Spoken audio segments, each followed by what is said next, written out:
left, left. Good girl.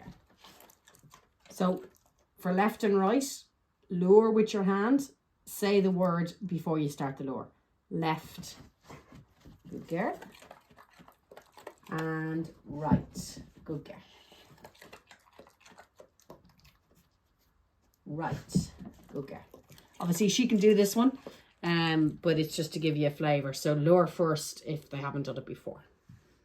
Okay, so our next one is backing up. Really important for understanding body awareness and strength on the rear end. A lot of them are quite poor at managing their back end well. So what you want to watch here is early on, you want to reward for any backwards movement at all because it's hard enough for them to get the idea of it. Somebody has done it before. And the second thing you want to watch is you want to reward for away from you because that's what they need to go. So we'll try with Iski. Beep, beep, beep. Lovely. Good girl. Try again. Come on in a bit. You ready? Beep. Well, not great there. Nice beep. Nice beep. Beep. Good girl. So the way she tends to throw her legs backwards, we don't want that. Okay, so that's backing up. Okay, next one is the collar grab. Really important for lining them up in the right way for jump skills. But we just teach it on its own first. So for this, what you want to do is, it's all again about your timing. So you say your cue as you grab the collar. And you're obviously not trying to be rough. You're just trying to associate that you catching the collar is a good thing. So her cue is, I'm going to get you. And when we're out in the field now, she comes into my hand to be lined up for the activity. So say the cue as you grab the collar and then immediately reward. Okay? So just stay there. Yeah, I'm going to get you. I'm going to get you. Good girl. I'm going to get you. I'm going to get you. Good girl. I'm going to get you. Good girl. Very nice. We'll just do one more. Wait. Going to get you. Going to get you. Going to get you. Good girl. Hopefully that was on video. The next one we want then is a middle cue. So we want her to go lie down between your legs, and that's because we can line them up at the right direction then for a jump. So we'll teach this before we add anything else onto it in terms of the weight. So literally I would just lower this one again, a little bit hard to show you with Iski because she'll know it. But just draw the treat around one leg and get them to come down into a down. So I'll just show you that. So, okay, you're ready. Middle, good girl. And down, good girl. Go get it. So I keep a treat in each hand and draw one around, but actually reward from the other hand. So middle, good girl. Good. And we're building up to a smooth movement. Middle, nice, good girl. Now try not to reward like as she jumped back up there the way I did, because what we'll do in the next stage is start to step off from over her. So just try that one more time. Good girl. Middle. Nice. So you can reward between the paws. It's probably a better place to reward. Good girl.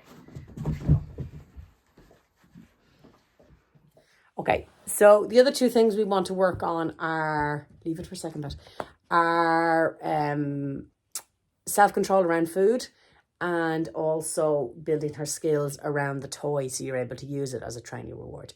Okay, so I would say for food, just think about the level of your reinforcers. Iski has been working for pieces of carrot today. So I think particularly for a very keen collie who values working, you don't necessarily have to have very high value treats. So I chop up a carrot and she works for that.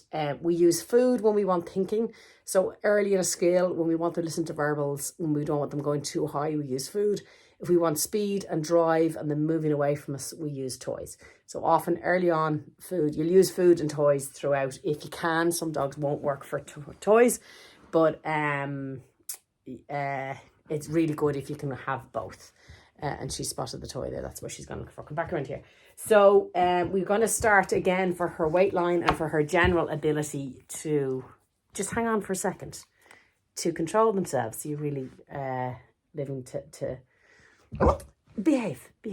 We are going to work on self-control. So I want you to get a few treats in your hand, hold them out, actually hold them out, but if the dog comes in and tries to mug you, like Iski's doing very well here, you close your hand so they don't get it, okay? So I'm not going to open my hand until she stops mugging me.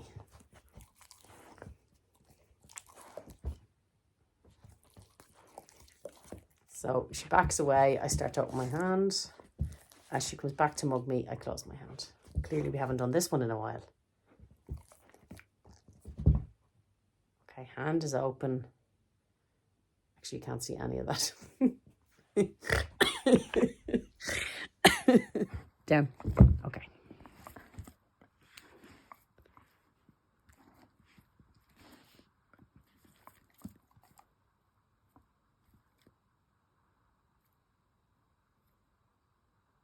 Good.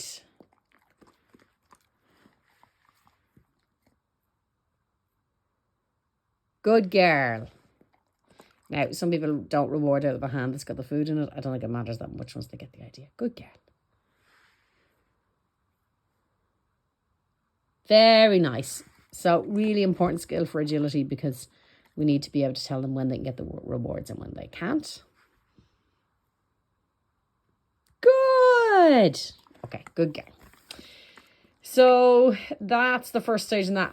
That will help with her start line as well, which tends to be a really tricky thing for collies. They really don't like to do the control and the wait and the stay bit. So building up that little bit of self-control really helps with it. Okay, so the next thing we need to think about is, is having a little bit of control around toys. Okay, so you need some class of tug toy. I actually think you could probably make it out of like a sock with a ball, or a teddy. It doesn't have to be a bespoke agility toy. A couple of things just generally. If we present it in the vertical, it's often quite hard for dogs to get their teeth on. So think about that when they're coming in for the tug. We try and hold them with two hands in the horizontal. That's visually much better for the dog and means you're less likely to get lose a bit of your finger. I have three main cues. Some people have more that I use with a tug toy. So we want to be able to get them to find the toy, tug on the toy, and also release the toy. So I'll just say the first one here, get it. Okay, so she knows that she's allowed to go get the toy. I also say tug when I'm going to tug with her. Tug, tug, tug, tug, tug, tug. And that just knows that, you know, I would say that to her sometimes when she has the toy, that if I say tug, she knows she's going to have this great game with me when she comes back, and that stops the gallivanting away. Just one thing to watch as well with your tugging. She's doing a lot of the yanking there, but try and not yank at their necks up and down too much. Trying and just to be careful about not being too enthusiastic about their bodies. So, and then the next really important one that she needs to learn is give, and we're very bad at this, aren't we? So I tend to trade food for the toy. Iski, give. No, give. Thank you. Get it.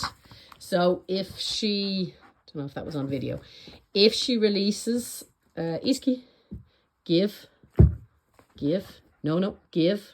Yeah, get it. So I tend to release and give it straight back. And that really builds the value for giving it up, because you're going to get another game out of it. But they need a release cue, a get a cue, and a tug cue. They're all really handy. So I just do give again, give. No, give, please. Give. Okay. Now come over here. Come over here. Come over here. Just wait. Come here. Down. Okay, wait there. Wait there.